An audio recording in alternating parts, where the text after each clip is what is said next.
কারণ সরকার দল তো ভারতের উপর নির্ভরশীল তার ক্ষমতা টিকিয়ে রাখার জন্য।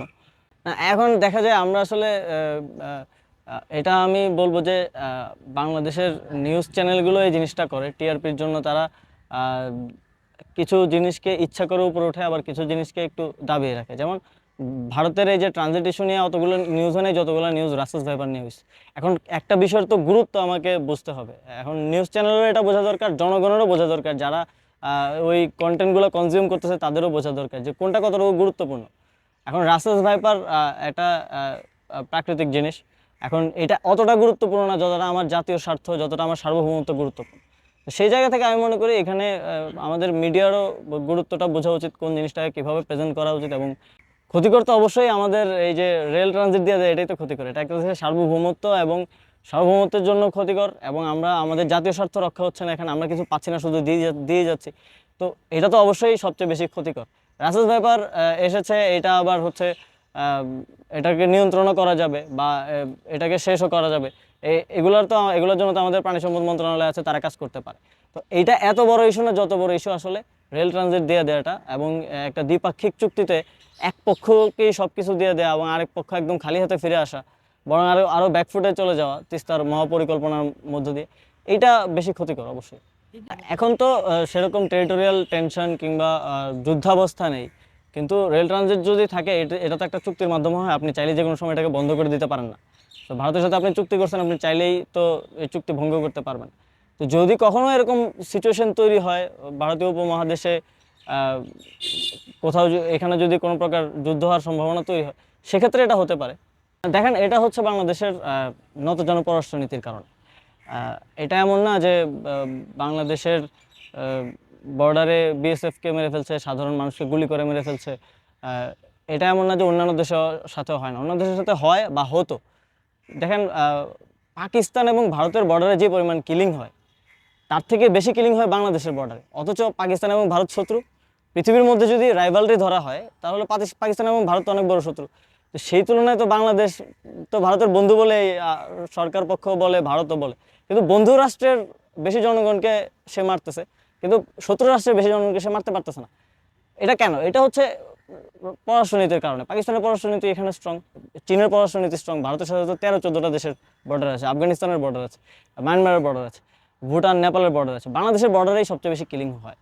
তো এইটা হওয়ার কারণ হচ্ছে নতজন পররাষ্ট্রনীতি, এই যে সব কিছু দিয়ে আসা, চাপ না দেওয়া। পররাষ্ট্রনীতি তো এটা গিভ অ্যান্ড টেকের বিষয়, এটা তো শুধু দেওয়ার বিষয় না। তো এখানে অনেক রাজনৈতিক ইকুয়েশন আছে অবশ্যই।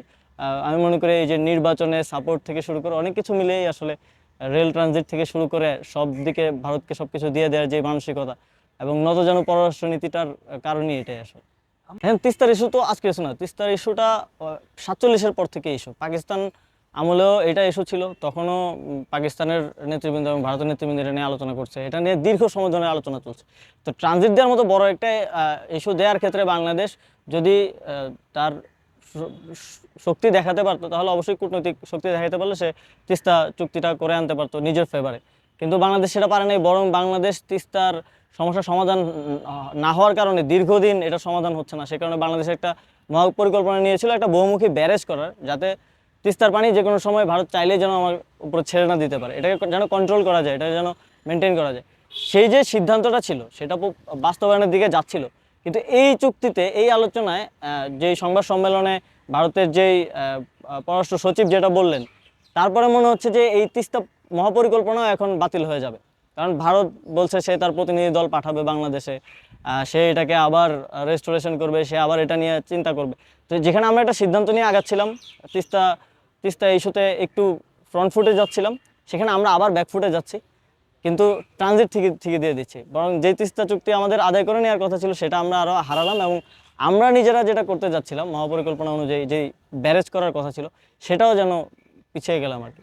বাংলাদেশে তো আসলে সমস্যা হচ্ছে, বাংলাদেশে কোনো শক্তিশালী বিরোধী রাজনৈতিক শক্তি নেই। যেমন এই যে ভারতের সাথে এই চুক্তি হলো অনেক দিন হয়ে গেল, তো এটা আপনাদের মাধ্যমেও মিডিয়ায় আসছে, সবার কাছে যাচ্ছে, কিন্তু বাংলাদেশে যে যাদেরকে আমরা সর্ববৃহৎ বিরোধী দল বলি, বাংলাদেশ জাতীয়তাবাদী দল, তাদের এখন পর্যন্ত কোনো নেতৃবৃন্দের কোনো কথা কিংবা স্টেটমেন্ট কিংবা বিবৃতি আমি এখনো দেখিনি। তো নাগরিক হিসেবে এটা অত্যন্ত হতাশার। একটা দল তাদেরকে ন্যাশনালিস্ট বলছে, এত বড় একটা অ্যান্টি ন্যাশনালিস্ট কার্যক্রম হচ্ছে, সার্বভৌমত্বের প্রতি হুমকি, জাতীয় স্বার্থ রক্ষা হচ্ছে না, তো জাতীয়তাবাদী একটা দল এটা নিয়ে কোনো কথা বলছে না। তো এটা আমি মনে করি বাংলাদেশের সবচেয়ে বড় দুর্বলতা, কারণ সরকার দল তো ভারতের উপর নির্ভরশীল তার ক্ষমতা টিকিয়ে রাখার জন্য, তো সে তো এটা করবেই। কিন্তু বিরোধী দলগুলো যে কথা বলতে পারছে না, তারাও যে আষ্টেপৃষ্টে জড়িয়ে আছে, তারাও যে ভারতের সুদৃষ্টির অপেক্ষা করছে এখনো, এটা আমাদের জন্য অত্যন্ত দুঃখজনক। নাগরিক হিসেবে আমি এটা মনে করি। আর বাংলাদেশ জাতীয়তাবাদী দল সবসময় বর্ডার ইস্যুতে, আমরা অতীতে যেটা ইতিহাস আমরা যা পড়েছি, বর্ডার কিলিং ইস্যু বলেন কিংবা সার্বভৌমত্বের ইস্যু বলেন, সবসময় ফ্রন্ট ফুটে তারা থেকেছে। আমরা ইতোপূর্বে দেখেছি যখনই তারা ক্ষমতায় ছিল কিংবা বিরোধী দলে ছিল।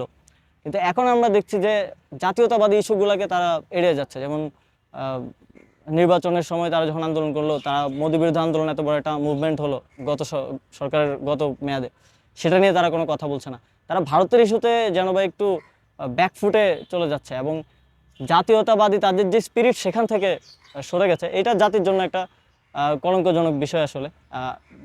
তাহলে কোনো বড় রাজনৈতিক দলই থাকলো না যারা নাগরিকদের হয়ে নাগরিকদের কথাটা বলতে পারবে, জাতীয়তাবাদী অবস্থানটা নিতে পারবে।